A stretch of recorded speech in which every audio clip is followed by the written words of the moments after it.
Hello, this is John Evans, and I'm here at the Marian Shrine in New York, dedicated to Don Bosco, a venerable saint of the Holy Catholic Church. And one of the elements I wanted to draw our attention today to, what's behind me is an icon dedicated to an appearance of Mary in Fatima, Portugal. Now, those on this channel will already be aware of the apparitions of Mary, particularly around October of 1917. And yet one element still remains elusive to many.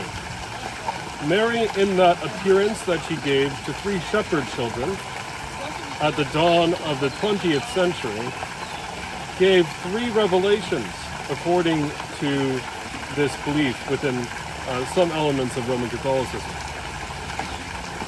The third secret was supposedly only disclosed in the early 2000s. And the message depicted a time when, after the world had gone into apostasy, departure from the faith, the Pope, dressed in white, led by several unsavory characters, followed by the College of Cardinals and lay people, is brought up to a hill where a wooden cross is seen, and they are mowed down with gunfire and with arrows. The Pope in this vision looks as if he is slain, and his blood is carried by an angel, I believe, by a censer up to heaven.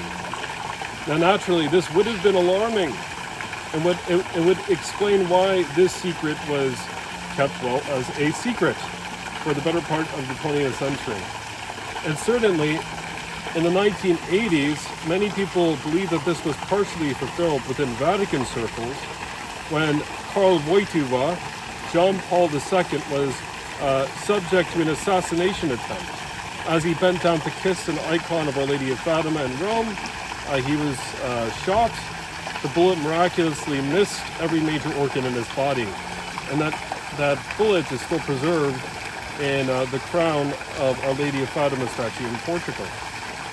However, for many years, it was speculated, and still is speculated, that maybe not all of that secret was revealed to the public. After all, there were passages that were alluded to by prelates, members of the Catholic Church, who supposedly read this document, that many people throughout Europe would lose the faith.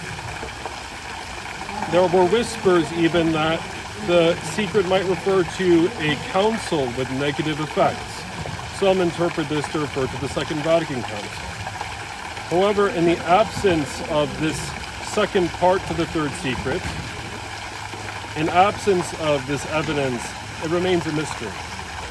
Now, as many of you know, I'm studying to be an evangelical Lutheran priest, and of course, we would argue that ultimately, as central as personal revelation is, and it is central, it is important, God still talks to his people. We are to use the Word of God as our guide.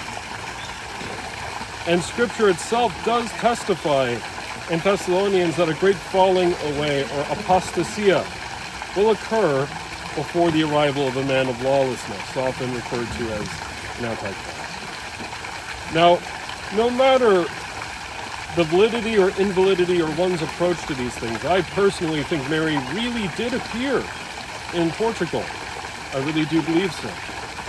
I believe that we must always heed Mary's words in the Bible, our primary source, where she says to those disciples at Cana of Galilee, "Do whatever he tells you." To know Mary is to be brought into closer relationship with Jesus. And so if we are to see these private revelations as non-obligatory, as the Catholic Church recognizes, as non-obligatory, as the Protestant traditions would agree, what I would argue is that they are signposts to lead us back to Scripture and back to Jesus. And that the one thing our mother, for Mary becomes the mother of all Christians at the cross, John 19, "Son, behold your mother."